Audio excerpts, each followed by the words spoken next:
Halo guys, kembali lagi bersama saya Mirna Febriasari. Nah, di sini saya akan melanjutkan video saya sebelumnya. Nah, pada video kali ini tentunya saya akan membahas bab 3, yaitu arsitektur database dan model data.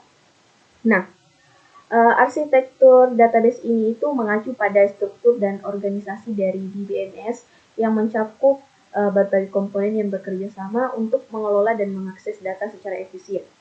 Arsitektur database ini itu menentukan bagaimana data disimpan, diakses, dan diproses, serta bagaimana hubungan antar komponen diatur dalam sistem. Nah, untuk lebih detailnya saya akan menjelaskan satu persatu. Nah, yang pertama saya akan membahas mengenai arsitektur database. Nah, seperti yang tadi saya jelaskan bahwasanya arsitektur database ini mencakup desain dan struktur sistem database yang bisa dibagi menjadi 3 tingkatan atau lapisan umum. Nah, masing-masing lapisan ini memiliki fungsi spesifik untuk memisahkan bagaimana data disusun dan diproses. Nah, yang pertama itu arsitektur 3 tingkat, yaitu 3 level arsitektur, yang dimana modelnya itu paling umum digunakan dalam desain DBMS. 3 tingkat ini memisahkan data ke dalam lapisan logis dan fisik yang berbeda. Nah, gunanya itu untuk meningkatkan fleksibilitas dan keamanan sistem. Mengenai pembahasan 3 tingkatan arsitektur database tersebut itu, yang pertama ada level eksternal atau external level. Nah, level ini merupakan pandangan pengguna terhadap data, dan pengguna dapat memiliki pandangan yang berbeda dari data yang sama, dan hal ini adalah lapisan yang berhubungan langsung dengan aplikasi atau antarmuka pengguna. Kemudian ada level konseptual, yang dimana merupakan pandangan logis dari keseluruhan data dalam database. Jadi pada tingkat ini itu data disusun dan diproses tanpa memperhatikan detail penyimpanan fisik. Kemudian ada level internal, yaitu tingkat fisik di mana data disimpan dalam penyimpanan fisik, misalnya disk keras atau SSD. Nah, pada tingkat ini sistem mengatur bagaimana data disimpan dalam bentuk yang paling efisien, termasuk pengorganisasian file, indeks, dan alokasi ruang penyimpanan.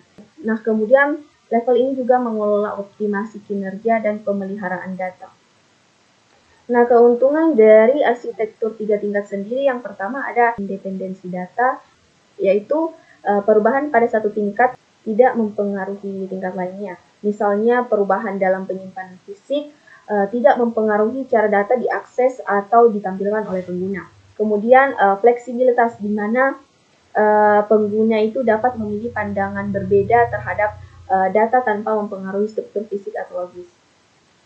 Nah, kemudian ada keamanan, di mana kita dapat menyembunyikan detail internal sistem dari pengguna. Nah, yang kedua ada arsitektur 2 tingkat atau 2 level arsitektur, yang dimana arsitektur 2 tingkat ini sering disebut sebagai arsitektur client server, hanya membagi sistem menjadi 2 lapisan utama, di mana lapisan pertamanya ada client layer di sisi pengguna, di mana aplikasi atau antarmuka pengguna berjalan. Kemudian ada lapisan kedua, yaitu server layer, yaitu di sisi server, di mana database dan DBMS berproses untuk mengelola, menyimpan, pengambilan, dan manipulasi data. Kemudian pada arsitektur ini klien itu mengirimkan permintaan ke server yang kemudian mengelola dan memproses permintaan tersebut. Nah, arsitektur ini lebih sederhana dibandingkan arsitektur 3 tingkat, tetapi masih tetap menawarkan fungsionalitas yang efisien dalam banyak kasus. Kemudian ada model dalam DBMS. Nah, model data dalam DBMS ini itu merujuk pada cara data disusun, diorganisasi, dan dikelola dalam database. Model data ini menyediakan struktur untuk menyusun data dan mendefinisikan hubungan antar data sehingga memungkinkan pengguna untuk memanipulasi dan mengakses data secara efektif. Nah, ada berbagai jenis model data yang digunakan dalam DBMS. Nah, masing-masing pendekatannya itu berbeda dalam penyimpanan dan pengolahan data. Nah, jenis-jenis model data yang umum digunakan dalam DBMS itu, yang pertama ada model data hierarkis, yaitu mengorganisasi data dalam bentuk pohon hierarki. Nah, seperti yang saya jelaskan sebelumnya, pastinya data hierarki itu bentuk pengolahannya itu bentuk pohon hierarki. Nah, di mana setiap elemen data memiliki satu induk dan dapat memiliki beberapa anak atau parent-child relationship. Nah, model ini itu menggambarkan hubungan yang terstruktur seperti sistem directory di komputer. Nah, strukturnya yaitu data disusun dalam bentuk cabang dan daun, mirip dengan pohon, dengan elemen datanya itu disebut node. Kemudian ada kelebihan, yaitu model ini efisien dalam pengambilan data yang memiliki struktur hubungan yang jelas dan hierarkis. Nah, kekurangannya itu model ini tidak fleksibel dalam menangani hubungan yang lebih kompleks atau banyak hubungan antar data. Misalnya, data yang memiliki banyak relasi tidak bisa digambarkan dengan mudah. Nah, contoh model hierarkis ini adalah IMS atau Information Management System. Nah, ini digunakan oleh IBM. Kemudian model yang kedua yaitu model data jaringan atau network model. Nah, model data jaringan ini merupakan perkembangan dari model hierarkis di mana data disusun dalam bentuk grafis dan memungkinkan lebih dari satu hubungan antar data. Nah, dalam model ini setiap elemen atau data node itu dapat memiliki lebih dari satu induk sehingga memungkinkan relasi yang lebih kompleks. Strukturnya itu data disusun dalam bentuk grafis dengan entitas atau node dan hubungan edge. Hubungan antara entitas tidak terbatas pada satu induk dan satu anak, tetapi bisa memiliki banyak hubungan. Kemudian kelebihannya itu model ini lebih fleksibel daripada model hierarkis karena dapat mendukung hubungan yang lebih kompleks antar data. Nah, kekurangannya itu kompleksitas dalam pemodelan dan pengolahan data dapat meningkat karena banyaknya hubungan antar data yang harus dikelola. Nah, contohnya sendiri yaitu Codesil di BMS yang pertama kali dikembangkan oleh Committee on Data System Language atau Codesil. Kemudian model yang ketiga ada model relasional atau relational model. Jadi, model relasional ini adalah model data yang paling populer dan paling banyak digunakan dalam DBMS modern. Model ini itu menyimpan data dalam bentuk tabel yang terdiri dari baris dan kolom. Nah, setiap tabelnya itu mewakili entitas atau objek, dan hubungan antara tabel ini diwakili oleh kunci asing atau French case. Nah, strukturnya sendiri yaitu data ini disusun dalam bentuk tabel atau relasi yang terdiri dari kolom atau atribut dan baris atau tupel. Nah, setiap tabelnya ini memiliki primary key yang memastikan keunikan setiap baris data dan French key untuk menghubungkan tabel yang berbeda. Nah, kelebihannya ini model ini mudah dipahami dan fleksibel. Query untuk mengakses data dapat dilakukan dengan menggunakan SQL atau Structured Query Language yang umumnya kuat. Kemudian kekurangannya yaitu meskipun mudah dipahami, model ini tidak selalu efisien untuk pengolahan data dalam jumlah besar dan sangat terstruktur, seperti data yang sangat terhubung atau sangat kompleks. Contohnya itu DBS yang menggunakan model relasional seperti MySQL, PostgreSQL, Oracle Database, dan Microsoft SQL Server. Kemudian model yang keempat ada model objek atau Object Oriented Model, yaitu model objek ini tuh mengintegrasikan konsep-konsep dari pemrograman orientasi objek atau OOP ke dalam sistem database. Nah, dalam model ini itu data disimpan dalam bentuk objek yang mencakup data dan operasi yang dapat dilakukan terhadap data tersebut. Nah, strukturnya sendiri itu data disusun dalam bentuk objek yang memiliki atribut atau data dan metode atau fungsi atau prosedur yang dapat memanipulasi data tersebut. Objek juga dapat saling berhubungan dengan menggunakan konsep warisan dan polimorfisme. Kemudian kelebihannya yaitu model ini sangat cocok untuk aplikasi yang kompleks, di mana data memiliki banyak atribut dan relasi yang saling bergantung satu sama lain. Hal ini memberikan fleksibilitas dalam penyimpanan dan memanipulasi data yang lebih kompleks.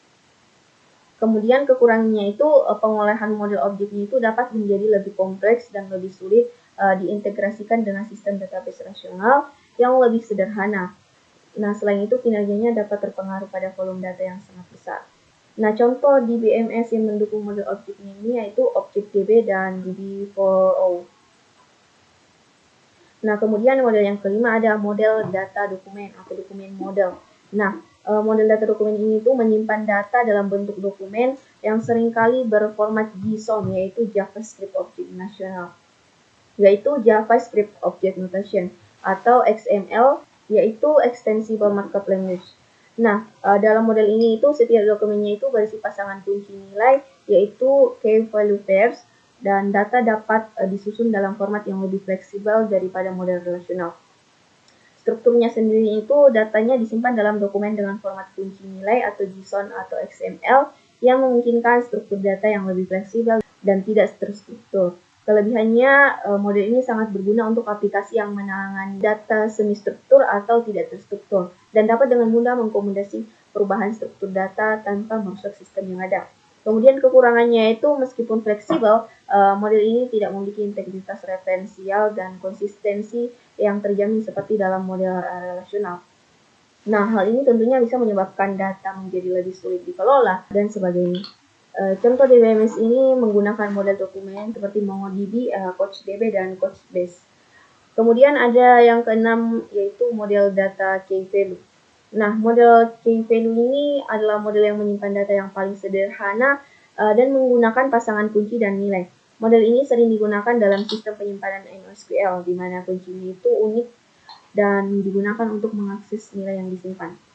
Nah, strukturnya sendiri itu setiap datanya disimpan sebagai pasangan kunci nilai, di mana kunci adalah identifikasi unik untuk data tersebut. Dan nilai adalah data yang disimpan yang bisa berupa string, angka, atau objek. Nah, kelebihannya itu model ini sangat sederhana dan memungkinkan penyimpanan serta pengambilan data dengan cepat, terutama dalam aplikasi yang membutuhkan akses ke data berdasarkan kunci unik. Nah, kekurangannya ini, model ini tidak mendukung hubungan antar data atau query yang lebih kompleks. Nah, ini lebih cocok untuk aplikasi yang hanya membutuhkan akses cepat ke data melalui kunci. Nah, contohnya itu ada Redis dan React. Kemudian model yang ketujuh yaitu model data column. Model data column ini menyimpan data dalam bentuk kolom daripada baris. Model ini tuh lebih efisien untuk aplikasi yang melakukan analisis data dan query yang melibatkan pemrosesan sejumlah besar data dalam kolom tertentu. Nah, strukturnya yaitu datanya disusun dalam kolom daripada dalam baris. Setiap kolomnya menyimpan data untuk satu atribut tertentu dan data terkait disimpan secara bersamaan dalam kolom yang sama. Nah, kelebihannya itu model ini lebih efisien untuk operasi pembacaan data besar yang berfokus pada satu kolom atau subset kolom, seperti dalam analisis data atau pembacaan laporan. Kemudian kekurangannya itu tidak cocok untuk transaksi yang melibatkan banyak kolom atau baris sekaligus, karena setiap kolom itu disimpan terpisah. Contohnya itu ada Apache Cassandra dan EBS. Nah, jadi pemilihan model data yang tepat sangat penting dalam desain database, karena masing-masing model memiliki kelebihan dan kekurangan sesuai dengan jenis data dan aplikasi yang akan kita bangun. Nah, jadi kesimpulannya, model relasional itu sangat baik untuk data terstruktur dan aplikasi bisnis yang membutuhkan integritas data yang kuat. Dan model objek itu lebih cocok untuk aplikasi yang kompleks dengan data yang memiliki banyak relasi dan atribut. Dan model dokumen atau model key value lebih cocok untuk aplikasi yang menangani data semi terstruktur atau tidak terstruktur dengan cepat. Oleh karena itu, pemilihan model data itu harus dipertimbangkan jenis datanya, penggunaan aplikasi, dan kebutuhan fungsionalitas sistem secara keseluruhan. Nah, jadi kita tidak asal merta menggunakan database ini, kita harus juga menempatkannya pada sesuai dengan kebutuhan dan keperluan kita.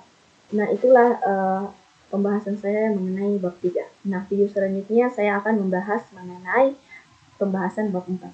Sekian, wassalamualaikum warahmatullahi wabarakatuh.